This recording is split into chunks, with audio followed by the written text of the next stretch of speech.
session is in Spanish, Aprendizaje Social para el Desarrollo de Políticas Públicas, la Transparencia y el Uso Ciudadano de la Evidencia. Social Learning for the Development of Public Policy, Transparency and the Citizen Use of Evidence. As we all have heard in several panels and of course the plenary panel, we are facing difficult times in terms of having governments heard policy, use policy to enhance, to reach development goals. And we are worried about the situation in this country and in others. And this poses the great challenge for us on how to be able to communicate what in our field is it that we do, that we try to put forth the best possible and most rigorous research in order to enhance policy results. So this is a very important issue because as evaluators and researchers, we do have to become very familiar with knowledge management tools and become avid communicators in order, if not ourselves can speak truth to power, speak to those that can speak truth to power. So in this panel we have people that need no introduction for many of the people acquainted with the evaluation in Mexico. I'll just say a brief words. If I engage in reading all their highlights, we will be here for more than 2 hours. So I'll introduce first Gloria del Castillo. She is the head of the Flaxo unit, the Latin American Social Science faculty, which has campuses in various countries in Latin America. And it's a very prestigious global network of universities. And Gloria is the head of the one in Mexico City. So I'll let Gloria speak first, and then Gloria, you'll have around 10 minutes to make your initial presentation, and then afterwards we'll engage in a Q&A from the room. Thank you.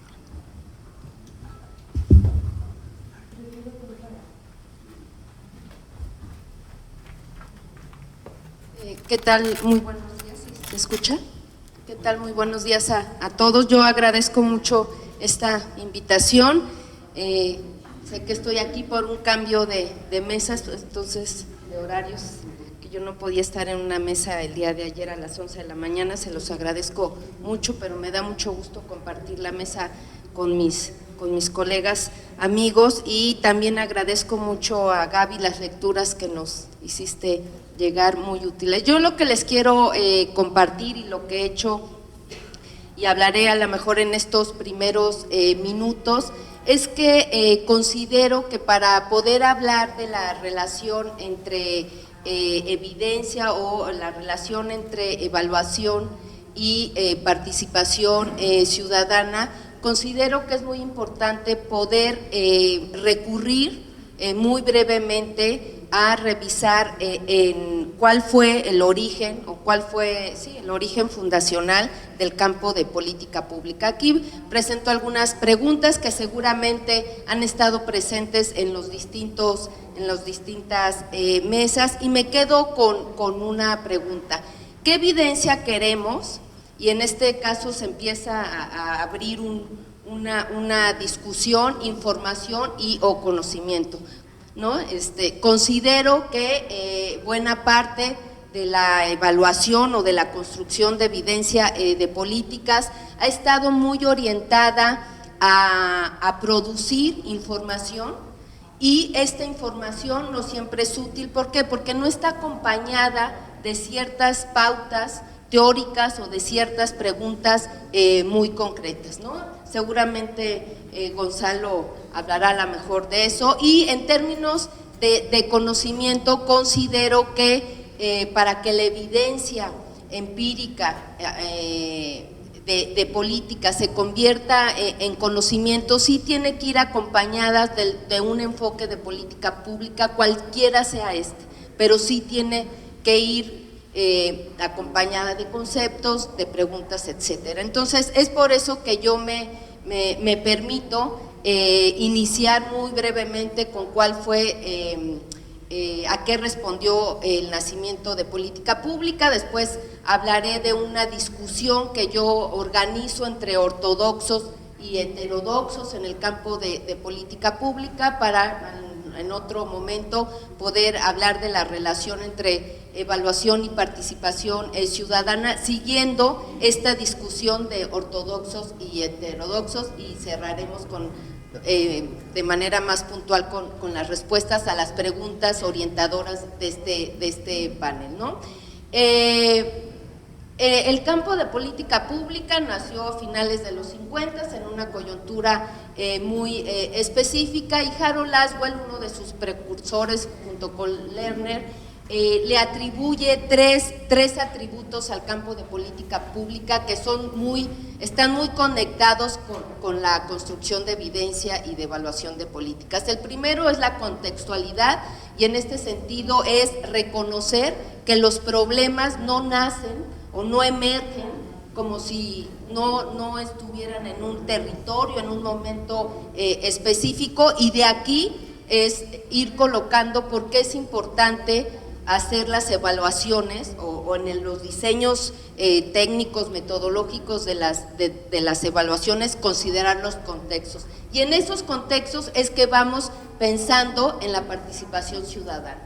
¿Qué es la participación ciudadana? ¿Forman parte de los contextos o son productoras, ¿no? La participación de conocimiento? El otro elemento muy puntual es la orientación hacia la resolución de problemas públicos, y sí o sí, esa es una singularidad del campo. Eso es lo que distingue al campo de política pública de otras disciplinas, la ciencia política, la sociología, la economía, y en este sentido no podemos perder de vista que la evaluación tiene mucho que ver, y no solamente tiene que ver, forzosamente se tiene que vincular justamente a la orientación a resolución de problemas. Esto es, la evidencia que se construye la evidencia empírica que se construye a partir de distintas teorías, distintas metodologías, distintas técnicas, sí tiene que darnos luces sobre la resolución, sí o no, de problemas. Y el tercer elemento que ha estado también presente es el uso de diversas metodologías y técnicas, y ahí creo que no hay tanta discusión, pero seguramente en alguna mesa se habrá visto en este gran evento. Ha habido un avance muy importante, ¿no?, de metodologías y técnicas muy sofisticadas, justamente aplicadas a la producción de la evidencia de política pública. Y aquí empiezo a introducir un poco de las limitaciones. Ha habido un avance mucho más importante en técnicas más cuantitativas, ¿no?, orientadas más a medir los impactos o la efectividad de las políticas, pero ha habido poco avance en aquellas metodologías y técnicas más cualitativas que nos permiten ofrecer evidencia empírica sobre por qué sí o no hubo impacto de política pública. Y todo esto se pensó, Harold Laswell lo pensó, los autores fundacionales, para inyectarle justamente racionalidad a la toma de decisiones. ¿Qué quería decir eso? Blindar a la toma de decisiones de subjetividades, blindarlo de alguna manera de valores. No sabemos si eso se ha logrado o no, porque está inherente, ¿no?, en el individuo, en los individuos. Y aquí es donde también podemos empezar a colocar la idea de que, bueno, entonces la participación ciudadana, ¿en qué sentido inyectaría, ¿no?, racionalidad a la toma de decisiones, o cuál es el papel, ¿no?, de la participación ciudadana? En la evolución del campo de política pública hay muchísimos debates que seguramente también se han habido en otras mesas. Yo los he colocado o hago o lo que a mí me ha permitido tratar de comprender la diversidad y de debates en el campo de política pública es dividir un poco los debates entre ortodoxos y heterodoxos. ¿Quiénes son los ortodoxos? Son aquellos que en inglés, no creo que se me olvidó traducir la lámina, solamente dejé los conceptos clave en inglés para no estar puntualizando. Pero a ver, ¿quiénes son los ortodoxos? Los ortodoxos son los fundadores del campo de política pública, se les llama en mucha bibliografía o se les conecta con lo que se conoce como el policy analysis. Y estos fundadores o estos ortodoxos realmente se han posicionado más desde el framework del ciclo de política pública. Su foco de atención prácticamente está en las políticas, en las policies y en la resolución de problemas. Y aquí, ¿dónde entra la evaluación de políticas? Entra en dos momentos. Para poder encontrar la mejor alternativa, se hace una evaluación entre las alternativas de políticas y se aplican distintos criterios como es el costo-beneficio. En el caso de los heterodoxos, los relaciono más con lo que se conoce como policy studies, y estos frameworks en realidad lo que hacen es ofrecer perspectivas alternativas al ciclo de política pública, hacen suyo distintos objetos de estudio, no solamente las policies o las políticas y los problemas, sino aquellos procesos decisionales públicos que van acompañando las decisiones técnicas. Y en este sentido es que esos otros objetos de estudio como el tipo de Estado, configuración estatal, los gobiernos, las leyes, los actores debieran formar parte de la evaluación de las políticas. Y aquí lo dejaría para no pasarme de tiempo. Un minuto más, híjoles, es que la otra lámina es un poco cómo se vería la evaluación de políticas desde la perspectiva de los ortodoxos y los heterodoxos. Desde la perspectiva de los ortodoxos la evaluación forma parte de la última etapa del ciclo, está muy la racionalidad que acompaña esta evaluación es técnica científica, está muy orientada a valorar las causas técnicas de los problemas y buscar esta relación entre policies y problemas. ¿Cuáles son los límites? Justo lo que ya adelantaba antes, que no conocemos con exactitud qué favoreció o no la resolución del problema. Y en el caso de los heterodoxos, estos distintos enfoques o frameworks alternativos todo el tiempo están valorando los procesos decisionales de las políticas, de tal manera que sus objetos de estudio son las configuraciones estatales, la política con los actores, las policy, y ver de qué manera esos procesos más políticos van incidiendo o no en la resolución de problemas públicos. ¿Cuál es la limitación de los heterodoxos? Es justamente poder establecer con exactitud la causalidad entre la política y las políticas. Y aquí lo dejaría. Muchas gracias.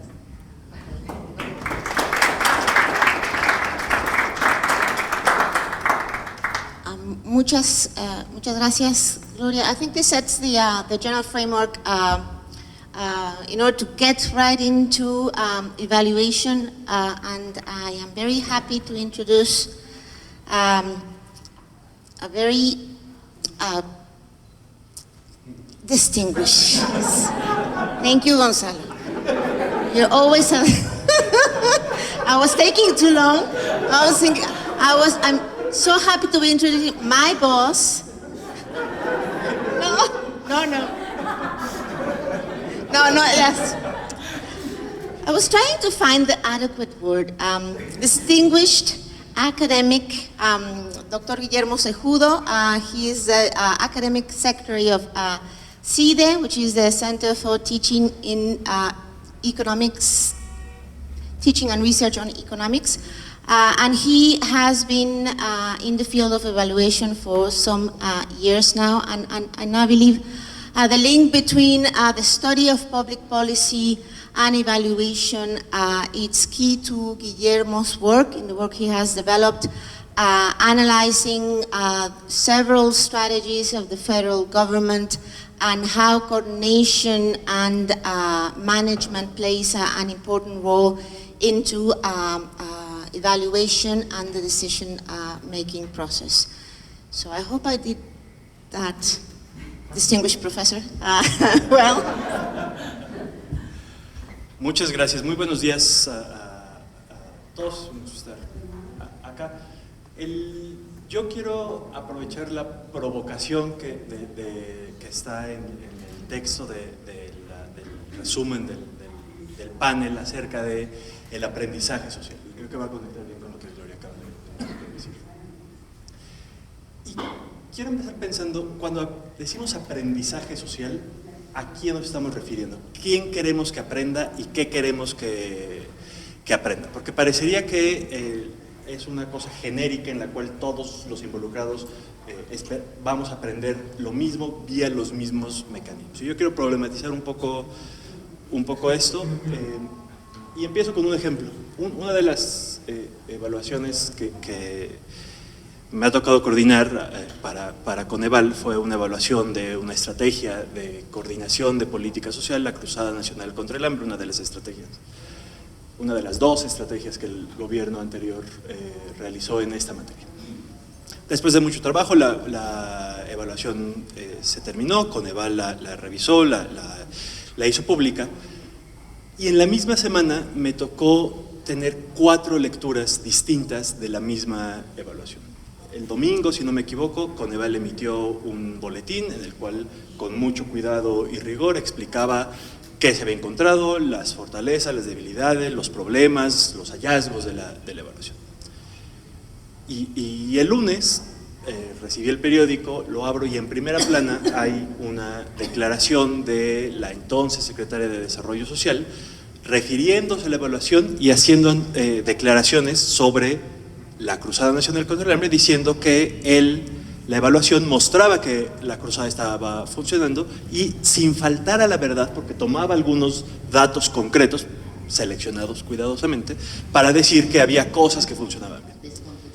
Pero al pasar la página había una nota editorial, un op-ed de un reconocido, de un distinguido periodista, Ricardo Rafael, donde también había leído el texto y llegaba a conclusiones completamente opuestas y decía,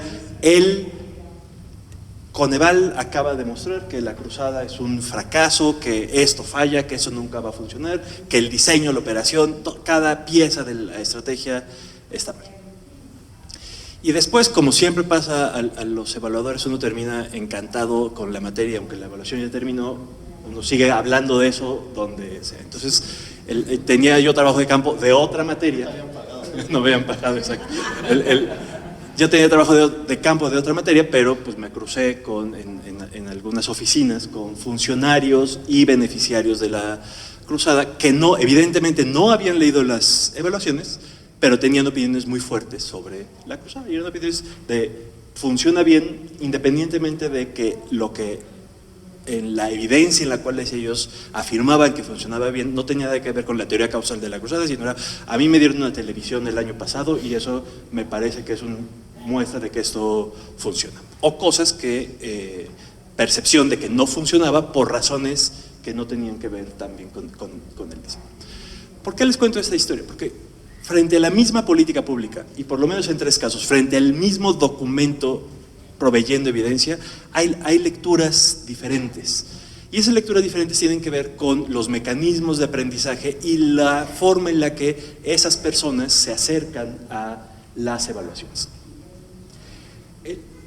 Y eso es distinto de la secuencia ideal que nosotros, esta comunidad de práctica que pensamos en las evaluaciones, en el aprendizaje, en el uso de la evidencia para diseñar políticas públicas, hemos construido. Es una secuencia ideal según la cual hay evaluaciones que generan conocimiento, ese conocimiento va a influir e idealmente llevar a decisiones, y esas decisiones llegarán a impacto. Esa es la secuencia que todos pensamos que funcionaría. Pueden salir muchas cosas mal ahí, pero en todo caso son cosas que salen mal, pero la secuencia está más o menos clara. Y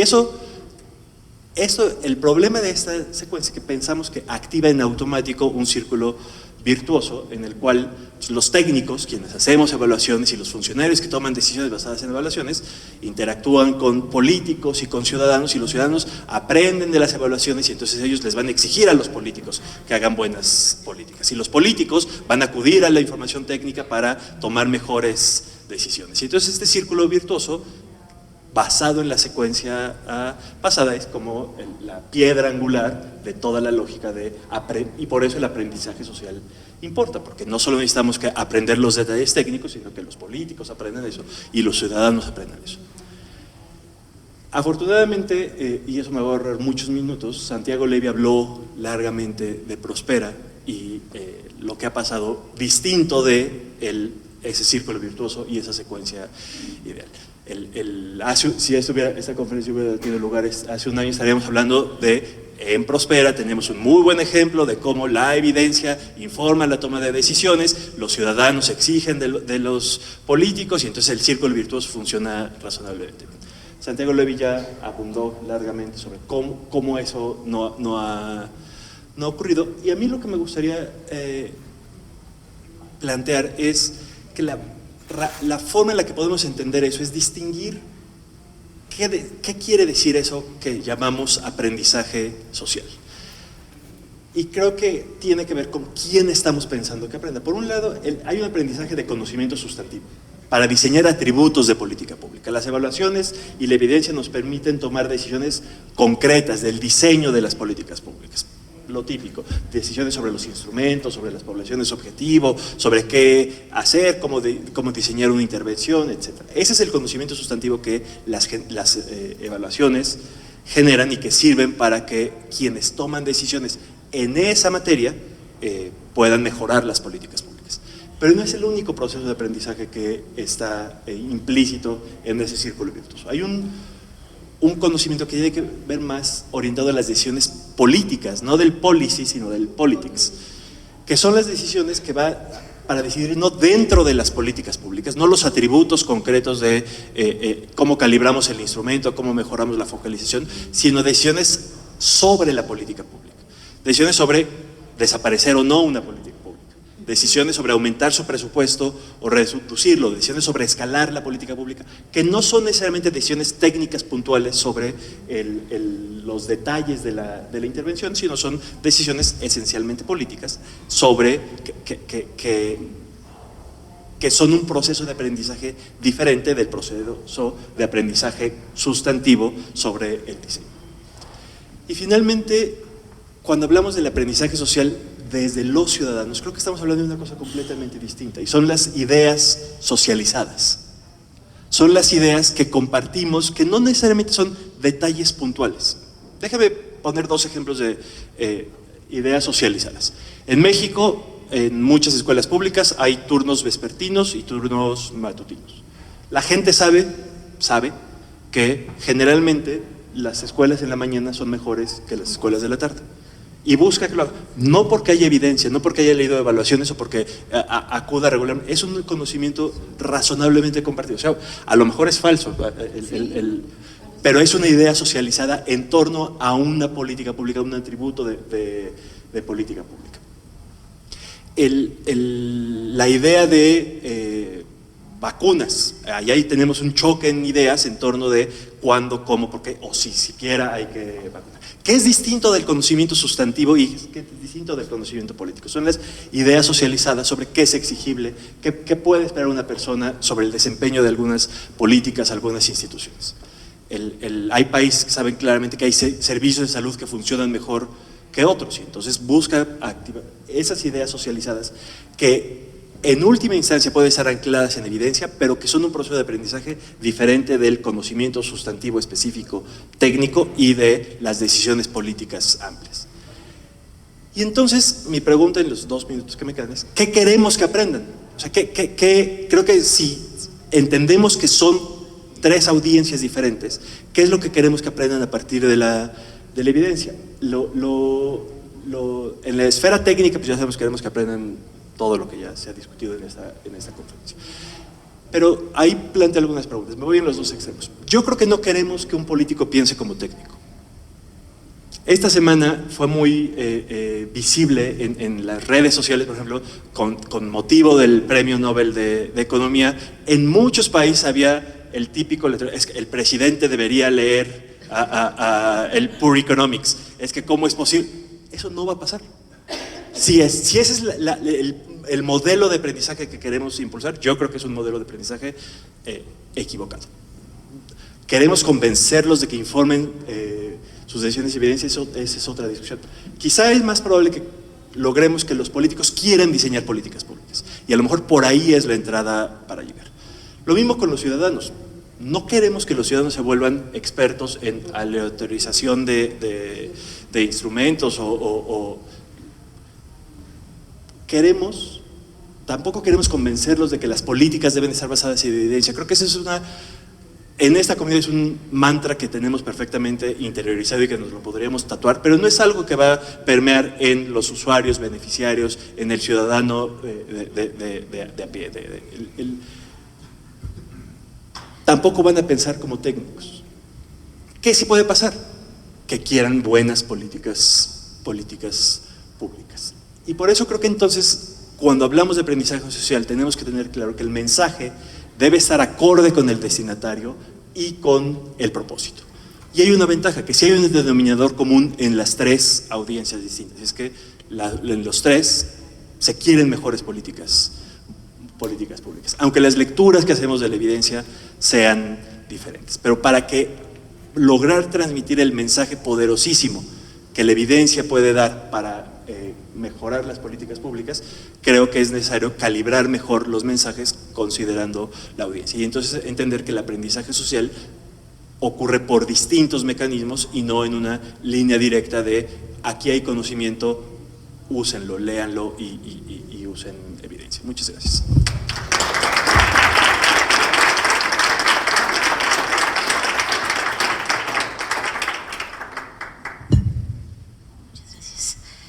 Muchas gracias, Guillermo. Creo que esto ha fluido muy bien de lo general ahora al aprendizaje social, y es un gran gusto. Ese es el problema cuando tienes a tu jefe y a tu ex jefe sentados en la misma mesa, ¿no? Distinguish and distinguish. Bueno, creo que Gonzalo no necesita una presentación, pero lo que puedo decir es que Gonzalo, a cargo de Coneval durante más de 10 años, ha generado una influencia muy grande, no solamente en México, sino en muchos países de la región y de otras regiones que me ha tocado visitar. Siempre que voy a alguna conferencia internacional sobre evaluación, la gente pregunta por Coneval, ¿no? Y creo que fueron 10 años, más de 10 años de una experiencia de mucho aprendizaje, ¿no? Que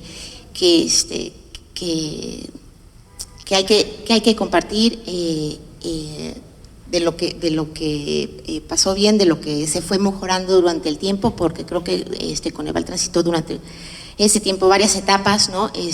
Para lograr la gran influencia que tuvo, ¿no? Entonces, sin más, les presento al siguiente distinguido ponente de esta mesa.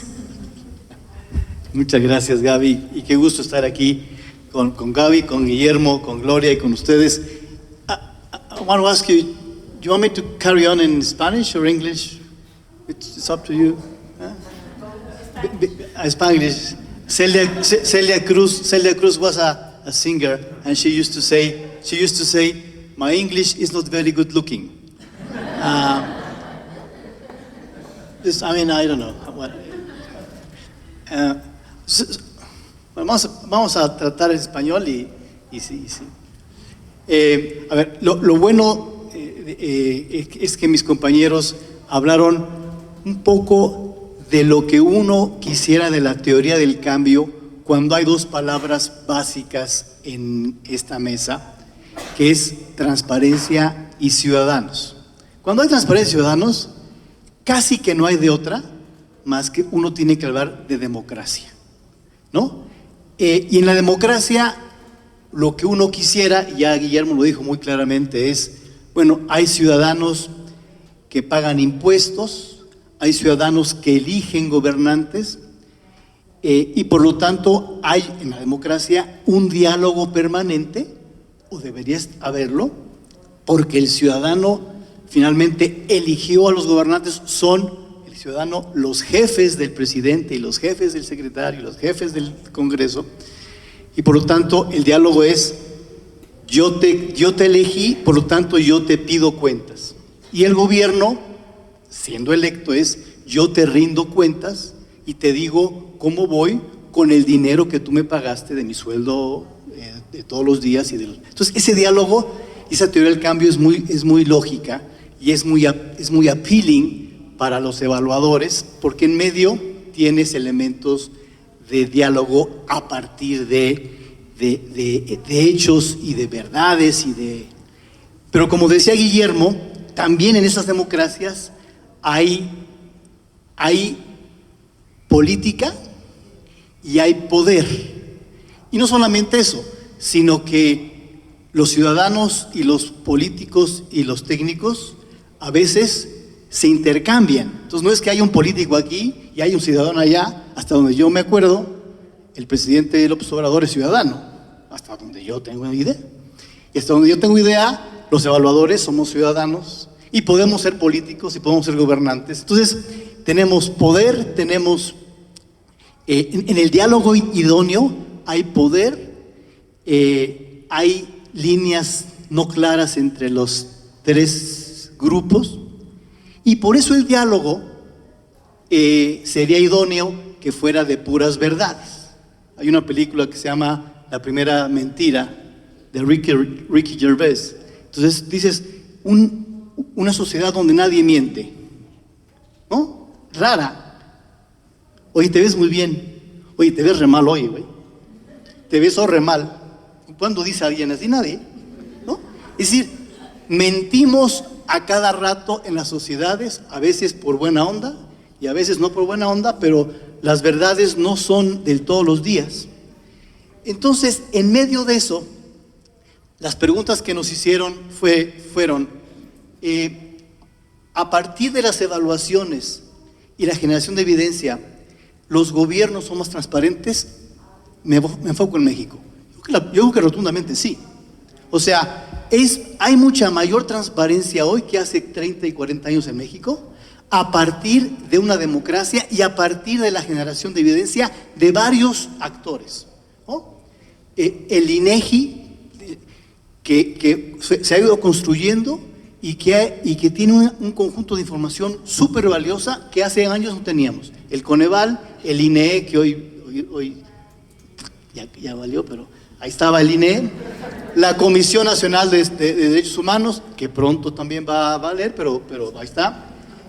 Los medios, que si bien no son evaluadores, claramente son elementos importantes que traen noticias de evidencia. Por lo tanto, datos como la evolución de la pobreza, de la obesidad, de la desigualdad, de la violencia, son datos que hoy ahí están y que tienen bastante elemento de rigor. Hace mucho tiempo no estaban. Tenemos información del PIB, de la inflación, de los balances de la cuenta corriente. Tenemos cosas como investigaciones, insisto, no por evaluadores, pero existe la información sobre potenciales casos de corrupción. No voy a decir nombres porque no hay que decir nombres aquí, pero un presidente del pasado parecería que compró una casa de color blanco y la esposa, o sea, fue una cosa medio rara porque el contratista luego lo contrataron después, ¿no? Luego hay un director, también no voy a decir nombres, un director de una compañía de electricidad que parece que tiene varias casas. Los recursos raros de los líderes sindicales, todas esas cosas que están ahí, son posibles por este intercambio más o menos novedoso a partir de la democracia de información. Esto es impensable en China, esto es impensable en Corea del Norte, esto es impensable en Cuba. En México sí. Entonces, ¿sí ha habido más transparencia? Sí. ¿Los ciudadanos están utilizando la evidencia? Sí, no lo suficiente. Sí, no lo suficiente. Amartya Sen dice, en democracias tiene que haber menos hambrunas, en buena parte, no porque haya una diferencia entre alimentos y un déficit de alimentos muy grande, es básicamente porque las alertas de los problemas de las personas se hacen mucho más evidentes en democracias y tú puedes alertar de posibles hambrunas o problemas en donde el gobierno tiene que actuar. Entonces, ahí el ciudadano vía los medios participa y se beneficia de la información. Chernobyl es un gran ejemplo de que pasó lo contrario.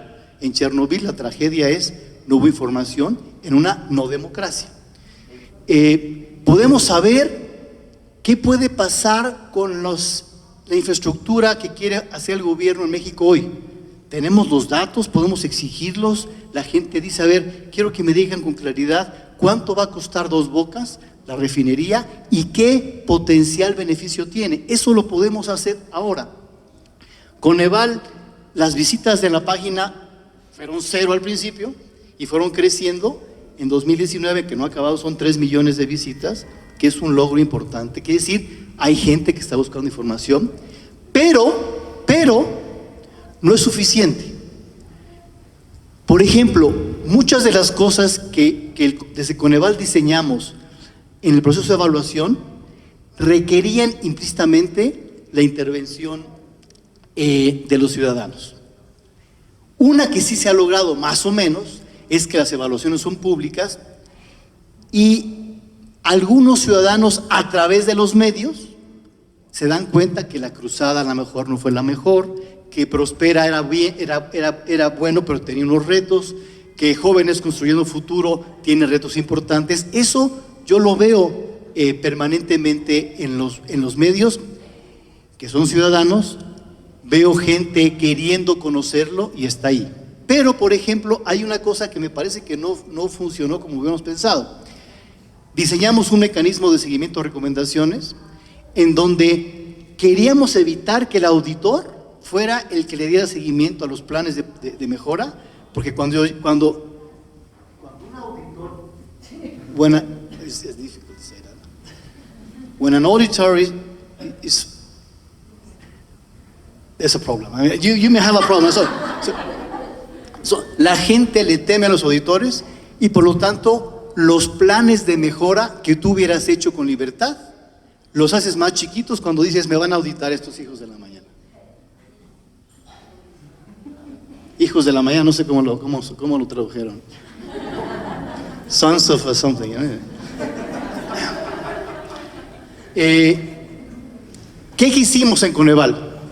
Que los planes de mejora a partir de las evaluaciones de los programas fueran puestos públicos, fueran hechos públicos, para que el ciudadano los viera y le exigiera a los programas que hicieran el plan que habían dicho hace un año. Esa parte no ha funcionado del todo porque la gente casi, Tania, no ve los planes en las páginas y casi no le da seguimiento en general. Entonces, falta. Pero además, y aquí termino con esta última lámina, en este diálogo y en este conjunto de información que tenemos en un mundo cada vez más conectado y con cada vez más diálogo, las historias cuentan. Y a la gente, al ciudadano, le gustan las historias y le gustan las narrativas. Y a veces la información que proviene de los evaluadores es muy aburrida. It's really boring. Las evaluaciones que se presentan al final no son muy atractivas para el ciudadano. Es atractivo el complot. Es atractivo la historia que te cuenta alguien que sabe contar historias que se oye bonito. El presidente López Obrador sabe contar historias. Es un experto en contar historias. Son verdades, no siempre.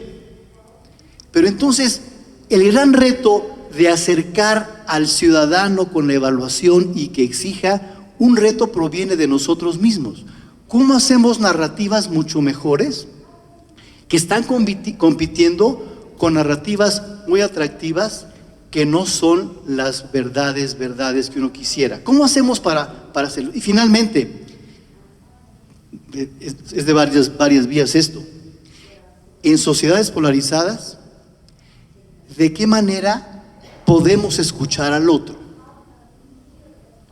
Cuando se polariza México, cuando se polariza Estados Unidos, cuando se polariza, está mal todo lo que dice el presidente López Obrador. Todo lo que dice está mal. Y al contrario, todo lo que dicen mis adversarios conservadores está mal. ¿Cómo construyes un diálogo en donde escuchas al otro sus verdades, que no siempre son tus verdades?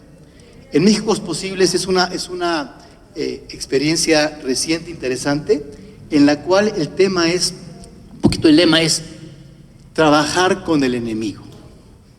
¿Cómo te sientas en Sudáfrica? Es un buen ejemplo. A trabajar para construir después de tantos años de apartheid. ¿Cómo te sientes en Colombia? Para trabajar con el de junto, que era tu enemigo. Entonces, en este proceso de verdades y de evaluación y de diálogo, me parece que las narrativas y la forma de oír al otro puede ser una vía. Muchas gracias.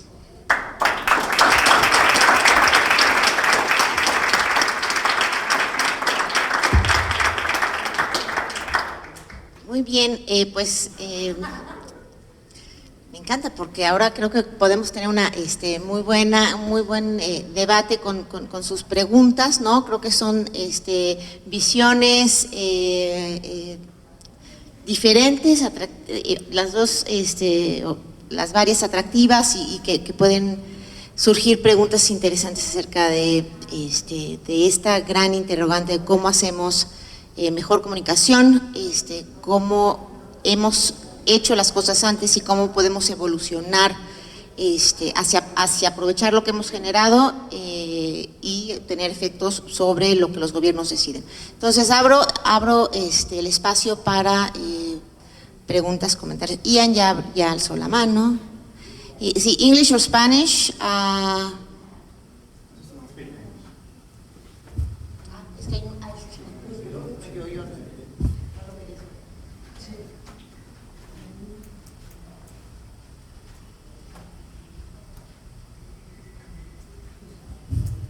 So my name is Ian Goldman and I played this similar role to Gonzalo in South Africa.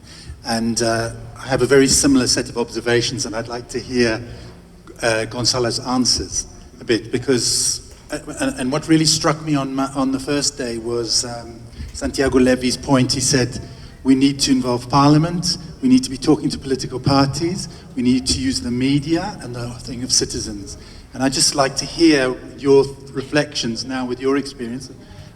My experience echoes yours, but what should we be doing? How do we get that dialogue?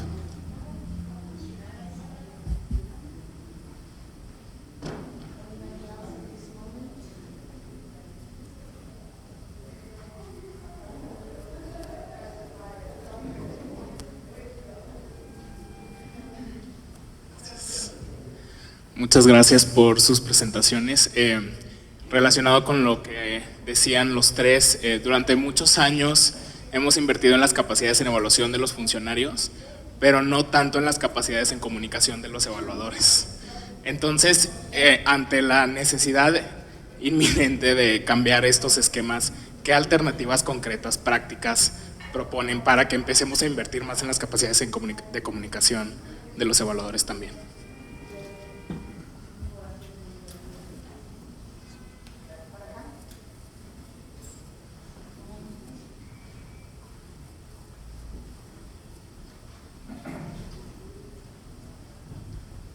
Hola, Moisés Tamayo de Durango. Tenemos, a nivel subnacional, vemos toda la tendencia de esta parte de que la evidencia puede ser despreciada hasta cierto punto al nivel federal de manera más marcada.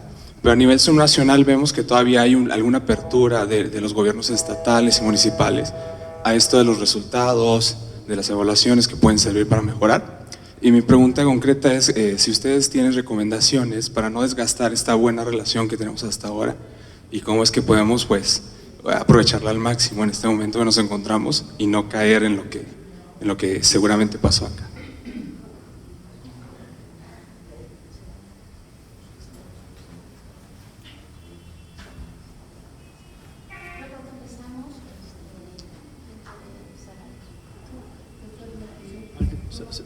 So I think, so in our experience, and I think we've talked about that before, it's many of us came from academia. So we thought that the most important thing on the evaluation process was the technical part. We have to produce very rigorous and very nice technically evaluations, and we have to produce a very neat poverty measurement. That's fine, but when you walk through the evaluation process with stakeholders, you realize that building an evaluation system is more a political challenge than a technical one. It's actually a political challenge with technical elements, not the other way around. And we can see that with the teachers just recently in Mexico. We had a whole structure to evaluate teachers. And I'm sure that many of those evaluation tools were really good. Well, you just forgot about the political process of teachers. So they didn't accept those very nice evaluation tools. So we walked and we realized that. And that's why we were constantly talking to Parliament, to political parties, to the presidency, to the Ministry of Social Development, to everyone. And I think that's the way to go, to keep talking about that. How can we deal with evaluations with different contexts? Today, I believe today's context in Mexico is more difficult than before because we have a strong president and he wants to be on board. He talks every day. So he has to put agenda. So any single deviation from what he says is. So how do you deal with evaluations on that context? We cannot change the president. So how do you deal with that? And I think it's through dialogue. In fact, I have to tell you, if the dialogue between stakeholders and Coneval is easier, because now the director of Coneval, they seem with him more confidence, then it's good that they change the director of Coneval, because perhaps with me, seen as a person from the past, perhaps that dialogue didn't flow that well. So I think it's a good idea. And I see Coneval with dialogue with many stakeholders. So I think dialogue is the way.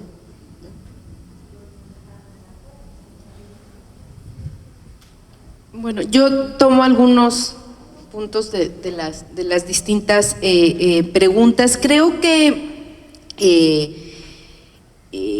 a ver, bueno, retomo lo que decías, Gonzalo, un poco del aburrimiento o de las historias, y a lo mejor tiene que ver con tu pregunta de cómo comunicar los resultados de las evaluaciones. Yo creo que, por un lado, a lo mejor sí hay una parte de aburrimiento, porque son cuestiones muy, muy técnicas, ¿cómo se llaman? Las fórmulas, ¿no? Eso, bueno, a uno les puede parecer aburridos, a otros obviamente los puede matar de gusto, pero más que eso, creo que tomando esta parte como aburrimiento histórico y conectándolo con esta pregunta de la necesidad de habilitar o de profesionalizar, ¿no?, la comunicación de las políticas, tiene que ver con dos cosas. Una, me parece que es porque a lo mejor las evaluaciones técnicas centradas en los problemas técnicos o en las dimensiones técnicas de los problemas, a lo mejor no tienen historia que contar. las vemos como sin contexto, como yo digo, como encuerados, ¿no? Una palabra muy mexicana, no sé cómo se dice en inglés. Los vemos, los problemas son la baja calidad, es igual aquí en México que en India, que en Inglaterra, pues no son iguales, la verdad. Las causas de la baja calidad son distintas, aunque aparentemente intervengan los mismos factores, profesores, contextos, políticas, etcétera. Entonces, creo que a lo que quiero decir es que también tenemos que generar evidencia rigurosa, científica, del proceso político. O sea, no es una historia, no es un contexto, sino lo tenemos que valorar, incluso medir, y es una de las debilidades. Yo creo que de estos enfoques, yo estoy en eso, yo soy una heterodoxa del campo de política pública, pero creo que eso es a lo que tendríamos que ir avanzando, ¿no? A generar la evidencia política que incide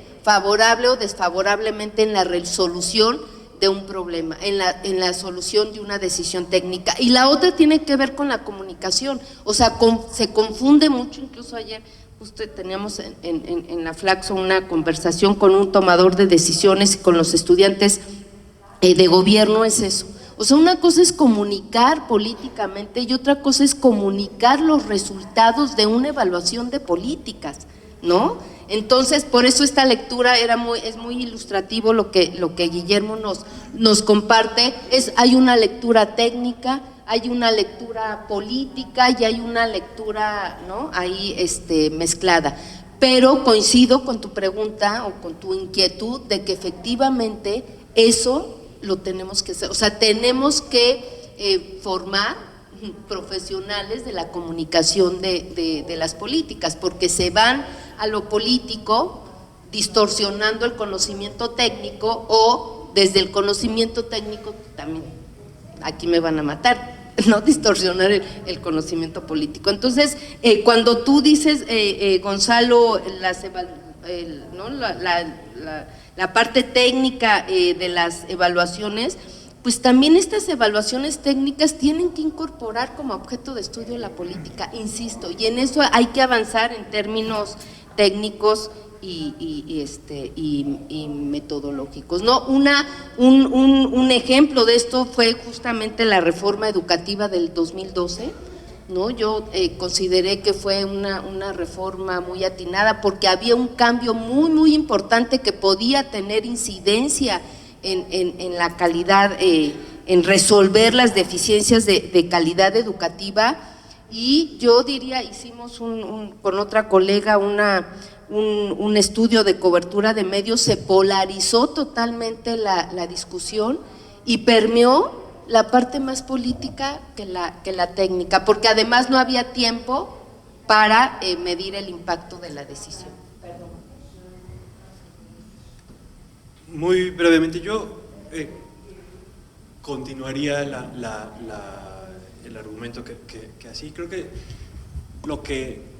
la tarea que nos falta y que no me queda muy claro que podamos resolver muy pronto es entender el mecanismo de aprendizaje de los políticos a partir de la evidencia. Aquí en esta comunidad, si quiero convencerlos de algo, me van a hacer preguntas sobre la validez externa de mi experimento, sobre el tamaño de mi muestra, sobre cuántos asteriscos había en mi regreso. Y eso, si llego con argumentos sólidos sobre eso, van a creer lo que yo les diga y entonces van a citarme o a aplicar mi conocimiento o lo que sea. Pero no podemos, frente a un político, llegar y aventarle asteriscos o argumentos sobre la validez externa o numeritos sobre el tamaño de la representatividad de la muestra, etc. Tenemos que entender cuáles son los elementos que le mueven al aprendizaje y también reconocer que sí hay cosas que son de idiomas diferentes. En esta comunidad también algo que nos obsesiona, para bien yo creo, para nuestros propósitos, son los matices, todas las precauciones. Ese periodista que les contaba un día entra a mi oficina y me dice, bueno, a ver, dime, ¿funciona o no la cruzada? Me tardé 45 minutos en decirle, bueno, sí, pero es que esto así, en tal estado sí, en tal... Bla, bla. Son muchos matices y detalles, pero él necesitaba un sí o un no. Hay una anécdota que a mí me gusta mucho contar a mis alumnos de análisis de políticas públicas. La he oído tanto para Truman como para Thatcher, pero funciona igual. Y es que decían que el político necesita asesores mancos, porque les cansa escuchar el on the one hand, bla, bla, bla, on the other hand, bla, bla, I want single-handed advisors. Y sí, los políticos, si les decimos todo esto funciona, pero no es perfecta y le falta, no va a funcionar. Creo que es muy importante generar mensajes sólidos, directos, renunciando un poco a esa precaución a la cual estamos entrenados para hacer, pero hay cosas que sí podemos decir con convicción y siendo contundentes. Y una idea más, hay un papel importantísimo de los aparatos burocráticos, que eso sí es aburrido, pero igual lo voy a decir. Los políticos es mucho más probable que escuchen a sus aparatos burocráticos que a los asesores externos.